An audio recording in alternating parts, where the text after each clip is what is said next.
Hello guys, this is Sakafusi. I have a master's in computer science and my hobby is making models for predicting football. I am currently ranking top 30k in Fantasy Premier League overall ranking and this is my Game Week 14 video. In this video you will find the best fixtures from Game Week 14 to Game Week 20, the best players to buy and the players to avoid. I will share with you my team plans and I will build for you the best wildcard draft. Finally, I will answer some questions from social media. This is the table with the best fixtures for scoring goals. Aston Villa tops the list with a coefficient of 1.09. That means that they are expected to score 9% more goals in the next 7 games than usual. Their next 2 fixtures are against Brentford and Southampton at home. Both have weak defenses, and now is the best time to invest in any Aston Villa player. Later we will see who is the best. Manchester United have the worst fixtures with 0.81. Avoid any of their players. For defenders, in this table we can see the probability of a clean sheet in every game. For example, Liverpool against Newcastle has a probability of 31% not conceding a goal. For the next 7 games, they are expected to score 2.39 clean sheets. Arsenal, Aston Villa and Chelsea have also good fixtures for defender. Stay tuned to find out if they have any defender worth of a transfer. Here is the table with the best players for the upcoming game weeks. Pause the video and screenshot this because it is the best information you can get. White color are the midfielders, red color are the forwards and yellow are the defenders. Top player right now is Salah, followed by Palmer. Haaland comes next, but he is too expensive since Salah and Palmer slightly outscore him with a better price. Saka is also very high and it's a good choice for any team. Semenyo with ridiculous price of 5.7 is close to the top and he is the best budget midfielder. Best forward after Haaland is Watkins, with Brentford and Southampton at home next. Buy him if you can afford him. Jackson is pretty good choice and Isaac in the same level, but he may be injured. Solanke is slightly worse than them in a similar price range, so I would avoid him. Best budget forwards are Evanilson and Pedro with good underlying stats and good fixtures. Defenders are very low in expected points. Don't waste transfers and money on them. But if you need a defender, you should consider Munoz, Gabriel and Milekovic right now. Crystal Palace has not the best defense, but Munoz is one of the most attacking fullbacks with 0.34 XGI per 90. Gabriel plays for one of the best defenses of the league and he is good threat from set pieces. Milenkovic is a small Gabriel. Decent defense, good threat from set pieces and his price is just 4.5. This is my team managed by my model. I scored 91 points in game week 13 and my rank gone up to 30k. I had 3 free transfers and 2.0 in the bank which I already used. Fernandes, Mbemo and Visa have awful fixtures coming, so I swapped them for Watkins, Saka and Soumaré. Watkins is the best forward after Haaland and his next 2 games are fantastic. Saka is consistent with long-term good schedule. My bench gets weak with Soumaré, but I don't need bench right now since my team is very strong. Those are the most sold players.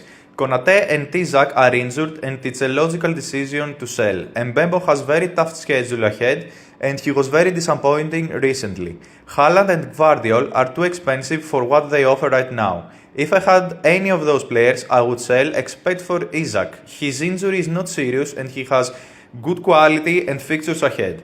Those are the most transferred in players of the week. Jackson, Saka, Palmer and Salah are top tier assets and they should be very high in your priorities. Cunha is overestimated by FPL base right now. He scored 6 goals in the last 9 games, but he had only 1.5 expected goals, meaning his performance is not sustainable and he was pretty lucky scoring so high. If you need a forward, pay some more for Jackson or save some money with Evanilson or Pedro. They are better forwards in a lower price. Take Pedro for example. He averages 0.49 expected goals per 90, while Cunha has only 0.29. That's a huge difference in attacking threat, and you should not ignore hard underlying stats like this. This is the best wildcard team you can have for game week 14.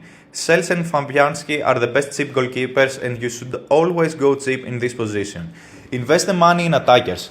For defenders, we pick Gabriel since he combines good Arsenal defense and decent attacking threat. Milenkovic costs only 4.5 and we already know that Nottingham defense is solid. Milenkovic also provides some attacking threat from set pieces. That's more than Aina or any other Forest defender. Munoz is the most attacking fullback right now and for this he is making into our team. We also pick Nuri for the same reason, but if you can't afford him, Tete might be a good alternative with a decent combination of defensive potential and attacking threat.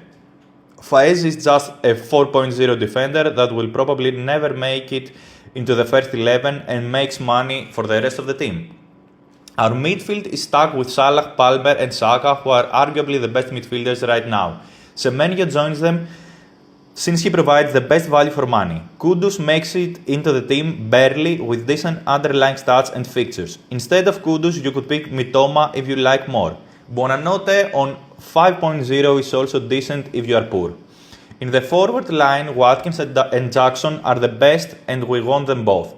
Evanilson or Pedro should be your third forward since the combination of quality, price and fixtures makes them very useful. I am pretty sure that this team will skyrocket your rank. If you want to invest more money in your defense, there is an alternative wildcard team for you, including the Fpl Gw14-20 defender Alexander Arnold. We sacrificed the bench depth that Kudus could provide to the previous team and we added a great defender in the mix.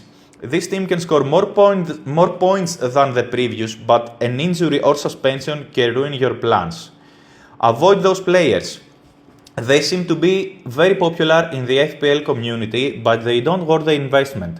In this graph, you can see the expected goals per 90 and the expected assists per 90 for some of the top players. The closer you are to the top right corner, the better.